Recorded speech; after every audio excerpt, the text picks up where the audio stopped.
In our 2020 Vision segment, a brand new poll is out, and it shows that Joe Biden is continuing to lead the Democratic field, and by a healthy margin. He's got 29% support. Bernie Sanders and Elizabeth Warren, they're in a virtual tie for second and 15 and 14% respectively.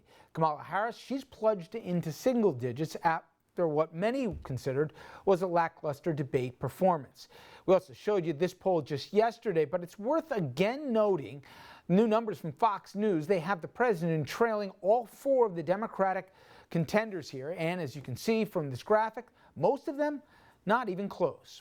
Here to talk about the race and what voters are actually looking for, Democratic strategist Laurie Watkins. She worked on both Obama campaigns and was also an advisor to the president. Laurie, I appreciate the time as always. Thank you. Thank you for having me, Richard.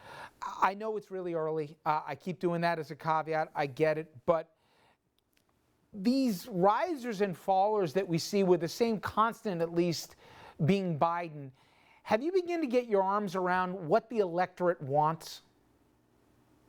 Well, what the electorate wants is somebody who not only can just stand up to Trump, but a candidate that speaks to the American people and addresses the issues that are concerning them. First at the top is the economy. The second one would be safety. A lot of folks are feeling unsafe right now. Congress hasn't taken up the issue of addressing some gun safety measures. People are afraid. More than 55% of Americans are afraid to go into public places because they feel that another, mass shooting will happen.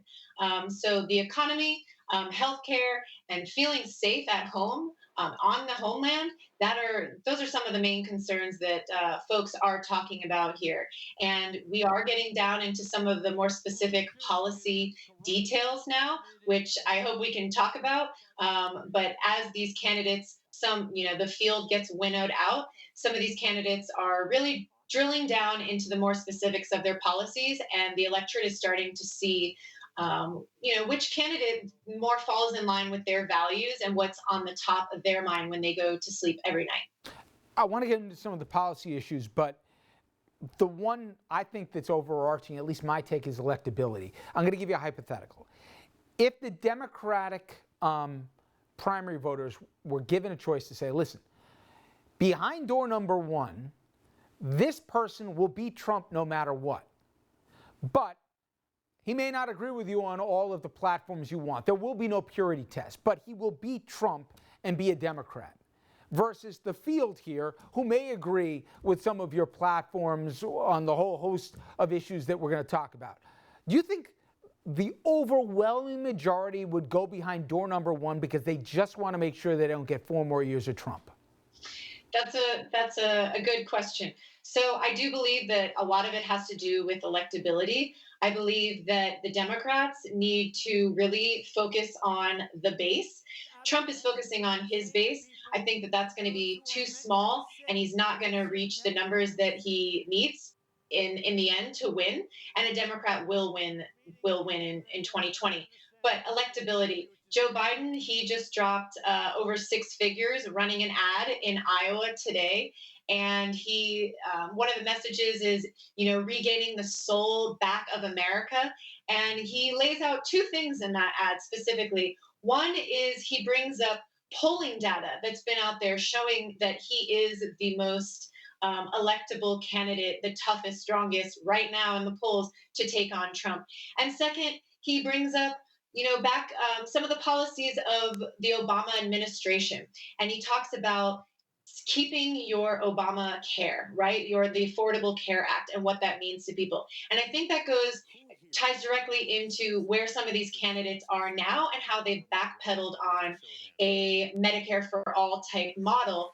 And he hasn't been out there, supporting that. So that just, again, strengthens him in his positions. And the former 8 years of the administration serving as vice president of where he was along with the policies of Barack Obama. So as long as he can continue to message those 2 things, those are his strengths. I saw that a few candidates who on the stage supported the idea of Medicare for all are now starting to back away from it. Do you think we're going to see more of a hedge if you're in the top 4 or 5 to start making your way back to the middle right now? Or do you think that that was an anomaly? I think that a lot of the Democratic candidates made a mistake by raising their hand that night to say that they all supported it. And you're now seeing that as far as some of the public polling that came in, and some of these candidates starting to backtrack a little bit once they saw where most of the American electorate stands on this. I mentioned your bona fides as it relates with the Obama campaign and also knowing the man. To that end, he made his first foray, as did the former First Lady, with American Factory, came out of their production company. And it goes right after Trump, even though they don't mention the name, talking about obviously factory jobs that may have reopened, but under a much different salary than the workers were used to, without some of the same protections that they were used to. Give me an idea from your end, unless you already know, where do you believe Obama has kind of staked out where he wants his role to be in this upcoming election, and given his closeness and attachment to Biden, how he'll navigate an open field versus rather get behind his old running mate? So I think as far as President Obama going out to support any Democratic candidate, Vice President Biden has, the same criteria, the same game to play as everybody else. He's got to prove himself, not just to President Obama. He has to prove himself. They have to the American people, and who's going to be the strongest candidate. And I'm sure that whomever that is, President Obama will support that candidate.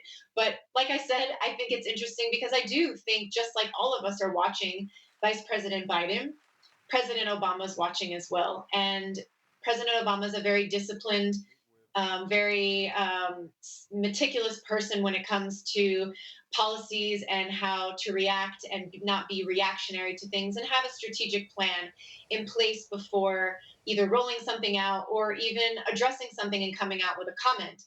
I think these films that you're going to see more of are ways in addressing that without directly saying the word of the president, saying his name.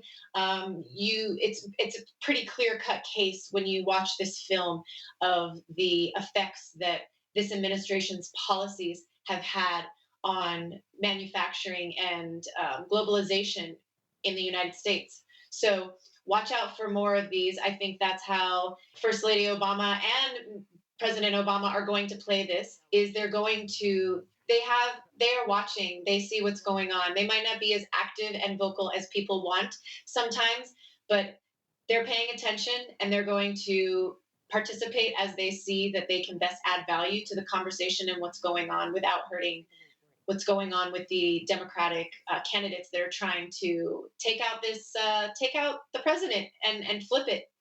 Well, Laurie, I always appreciate your time. Thank you so much, and I'm sure we'll be talking soon. All right. Coming up next, an inside look at the rise of Trump that will explain a lot about what we are seeing in the White House each and every day.